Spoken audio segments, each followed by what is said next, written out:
جی بسم اللہ الرحمن الرحیم۔ قبلہ آج پہلا سوال ہمیں محمد حبدار صاحب نے بھیجا تھا۔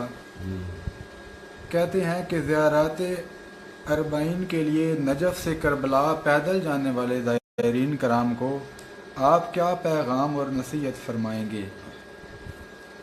جی ہاں، میں پیدل چلنے والوں کو زیارت و سواری پر بھی ہو سکتی ہے، پیدل کرنے سے بھی ہو سکتی ہے، لیکن حدیث میں ہے کہ افضل الاعمال اعمالها، افضل ترین عمل وہ ہوتا ہے جس میں زیادہ کوفت برداشت کی جائے، تکلیف برداشت کی جائے، تو لہذا پیدل چل کے جانا کئی گنا ثواب کے اضافہ کا باعث ہے۔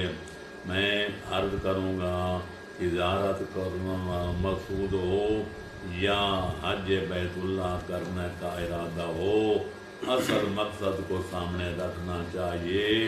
اصل مقصد ہے سید و شہداء کا مقصد شہادت، اور دین کے زندہ کرنے کے لیے، دین کے اعلاء کے لیے اور دنیا کے فوز و فلاح کے لیے جناب سید الشہداء نے قربانی پیش کی تھی، تو زیارت کرتے وقت اس مقصد کو سامنے رکھنا چاہیے۔